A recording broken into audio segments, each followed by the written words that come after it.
Hello again and welcome to the Warhammer 40k Imperial Guard Tactics video. So today we're going to be continuing the Militarum Tempestus series and we're going to be starting at rock bottom. We're going to be looking at the basic hotshot lasguns. We're going to be doing sort of a basic tactics series first. We're going to be going through the different weapon options available to you as a Tempestus commander. Okay?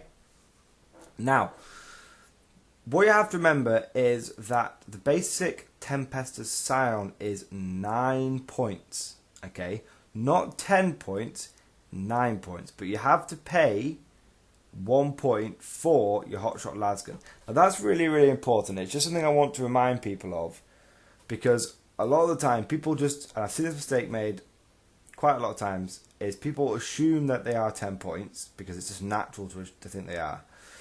And then you buy, let's say, a melter gun and you pay 17 points for it, but really you shouldn't. You know, you should either think of your guy as 10 points and you get melter guns for like 16 points, or you think of him as 9 points and then you pay the cost for the full cost of the melter gun, which is 17 points. What I'm trying to say here, guys, is don't be charging yourself for the rifle and the melter gun. You can only take one or the other, so just remember that.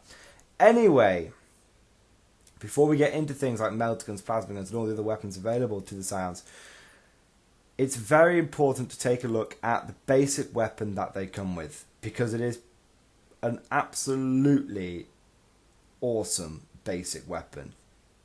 The standard infantry rifle of the Tempestus Scions makes Space Marines angry with jealousy. It is that good. It's not a wonder weapon, but it's just absolutely fantastic. And that's especially true with the new AP rules in 8th edition. So, what is a hotshot lasgun? It is an 18-inch range, rapid fire 1, strength 3, AP-2, damage 1 weapon. You heard me right. AP-2 on the standard infantry rifle. That is insane. Now, you only have an 18-inch range, which means you are going to have to get relatively close to your opponents to use this thing. But what you have to understand is, previously, in previous editions, hotshot weapons have only been getting better and better and better. Like when they were first released, they were called Hell Guns. They were AP5, which meant they were shit. They only ignored 5+ armor saves. Blah blah blah. Then they went to AP3, which meant they ignored everything with a 3+ armor save. And now it sort of swings around about, but AP-2 is possibly the best that they could be with the new AP system, because previously against things like vehicles or Terminators or anything like that, anything that was particularly tough, hotshot lasguns were useless, and you were paying basically for just a goober to just a bolt magnet, just a bullet catcher. But now, in 8th edition, Tempestus Scions, every single man jack of them has the ability to lay the hurt on, and that's nice. My opponents, when I use my Scions, either as pure Scion Force or in support to my guard, they always comment, they always say, Jesus, having a standard of AP-2 is really annoying. I mean, think about it, that Space Marines go from having a 3 up to a 5 up, that's just insanity. They are really, really good. Like I said, they are not without their drawbacks. They have an 18-inch range, which means to get into rapid fire range, you have to get within 9 inches. Now, this has some drawbacks. It means that if you deep strike in with your Scions, you will never be in rapid fire range for their hotshot weapons. Because when you deep strike in, you have to be over 9 inches away. Not 9 inches away, specifically over. It be that 1 centimetre, 1 millimetre, 1 atom over, you will always be classed as being over 9 inches away. Which means you will always be classed as being outside your rapid fire range, which is 9 inches and below. So that's something to be wary of. You will never be in rapid fire range on the turn that you deep strike. Okay? That inherently makes them not ideal on deep striking squads, and inherently makes them better in Taurox squads or Valkyrie squads, okay? Because what you want to be able to do is you want to be able to jump out and deliver a just hailstorm of hotshot lasgun rounds, okay? Absolute hailstorm. Because what you want to be looking for, what you want to be doing is, it comes down to this whole Scion thing of you have to keep the momentum. Okay, so hotshot lasguns, when they're not being fired at rapid fire range, do leave a lot to be desired, but when they're in rapid fire range, they become really, really deadly, especially if you combine them with the order first rank fire, second rank fire. That is correct, ladies and gentlemen. First rank fire affects hotshot weapons, which means when you're within 9 inches and you're using this thing and you have first rank fire, second rank fire off, each one of your guys is putting out 4 AP minus 2 shots, which is absolutely insane. So you've got a squad of 10 of these guys. That's 40. Well, the sergeant can't take one, unfortunately, so we won't count him. But if you have a squad of 10 of these guys, that's 36 hotshot lasgun shots hitting on 3s. Now, you can make this even better by the fact that the Stormtrooper Doctrine, which we will be covering more in other videos, but it's going to be mentioned quite a lot because it's quite a significant one. Stormtrooper Doctrine is, if you are within half range and you get a 6 to hit, you are allowed to fire another shot. This lends itself especially well to weapons that can put out a lot of shots. You can't really rely on it. If you've got a 5-man squad of Scions and they've got 2 melter guns, then you're more likely than not, you're not going to get a 6 on the melter gun shot. If you do, you're lucky. However, if you've got 36 shots going in, you're probably going to get 5 additional shots from that. That's like having a whole nother guy shooting and you haven't even had to pay for him. Now, the way this gets, the number one drawback of the hotshot lasgun, and the short range isn't even that big a drawback because you can get around that. You can fly a Valkyrie over, you can disembark from the Valkyrie, you can drive your Torques forward, disembark from the Torques, you can get within your rapid fire range in those ways. The number one drawback of the hotshot lasgun is its strength. It's still only strength 3. Which means against most infantry, you're still wounding on 5s, and against nearly every vehicle out there, you're wounding on 6s, which causes issues, as I'm sure you can understand. So that's why they either have to be used, this is my recommendation, because of the strength 3, they either have to be levied en masse, or basically not really considered. Okay. If you are, how to put this? If you're running a 5-man Scion squad and it's a suicide squad, and it's a unit that's just going to drop down, maybe it's got a couple of plasma guns, maybe it's got a couple of melter guns, and its one job is to drop down, blast the fuck out of something, and then die, then don't really worry about the hotshot lasguns in the unit. However, I use it regularly. It is a perfectly valid tactic to have just 10-man bare bones Scion squads in a Taurox. Okay? Taurox Prime, and you just treat the hotshot lasguns as the special weapons, and you just jump out and you just hose something down.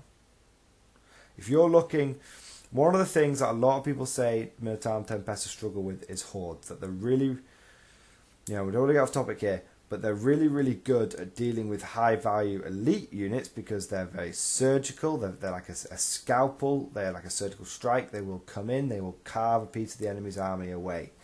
However, what do you do when your opponent is a horde army and he doesn't have any really high priority units? He's just got 180 York boys. You need to be able to cut through those things quickly.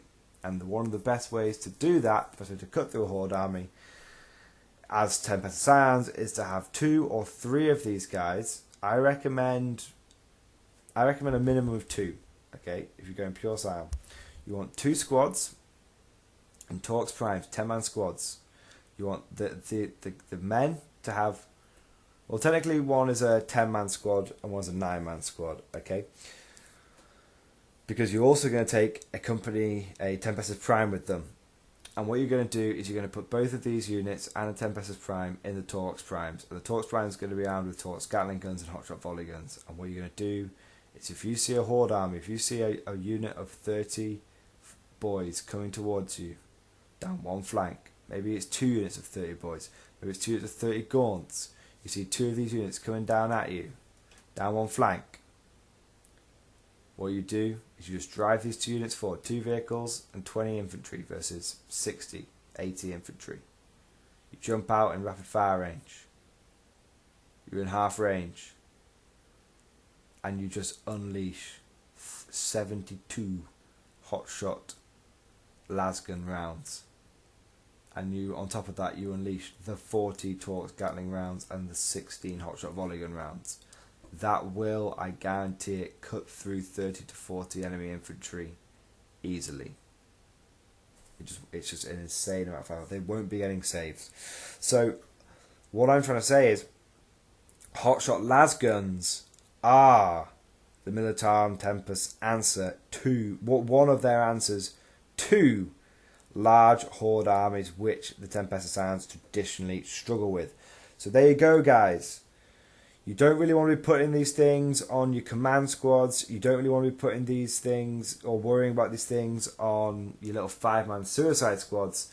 If you're going to use these things effectively and you're running a pure Tempestus army, it's good to just have 2 or 3 of these just bare bone guys, just with pure lasguns, with an officer to back them up, just to hose down them hordes, clear out them screening units. It's very, very effective. So, hope you guys, and it's very cheap. That's only, for one 10-man squad, it's only 100 points. With first rank fire, second rank fire, one of those 10-man squads can pretty much go toe-to-toe with any other basic infantry in the game and win. I mean, let's take a look at one of these. A 10-man infantry squad, very quickly sign off. A 10-man infantry squad with a Tempesta Tempesta Prime is 140 points. Okay? You're in rapid fire range. You have 36 shots thanks to first rank fire, second rank fire. You hit 24 times. You wound 8 times. They only get a 5-up save. You're going to kill 5 to 6 of those Marines easily. Now, assuming you're facing a tactical squad of similar size, 10-man tactical squad, there's only 5 guys left. Even in rapid fire range, they're only going to have 10 shots. They're only going to hit with about 7 of them. They'll wound with about 5 of them. You'll save half of them. Boom. There you go. The next turn, you finish the Marines off. It's that. These guys are really good at clearing out chaff. You know, that's against Space Marines. Against Horde, which they're designed against, let's take Tyranid Bugs, Hormagaunts, or Termagants. Okay? You've got 10 of these guys. They've got first rank fire, second rank fire. Against the equivalent number of Gaunts, it's probably about 20 Gaunts. Roughly. You guys jump out, 36 shots. 24 hits, 12 wounds, dead. That's 12 Gaunts dead. They're not going to save. That's not even taking into account the extra shots you get for being in half range with being stormtroopers. That's another 6 shots. That's another 4 hits. That's another 2 dead. Easily. You'll kill the majority of the swarm. You will kill the majority. That's a 20-man blob of Gaunts reduced to like 8 or 6. That will completely reduce their effectiveness. So there you go. These guys are your anti-horde answer. Use them well and they will treat you well. They are slightly disposable, but only relative to other units. They are still invaluable and you shouldn't be throwing them away. But at least they're cheaper. If you lose a squad of 10 of these guys, put it this way. If you drive these guys up, they jump out, they hose down the enemy screening units, and then they die, they've done their job. They've cleared the path, because guess what? Next turn, here comes the deep striking plasma. These guys died, they did their job, but they cleared the path for the plasma. 30 of them in Torx Primes, with an officer, with the auto reliquary of Tiberius, so he can give everyone orders. Boom, you send that up a flank, you send that just straight at the enemy screening, straight at the enemy horde, they'll take a huge chunk out of it. And it'll be very, very satisfying seeing guardsmen kill that many models in one go. Hope you guys enjoyed this video. Leave lots and lots of comments. Tell me what you think, and I'll see you guys next time.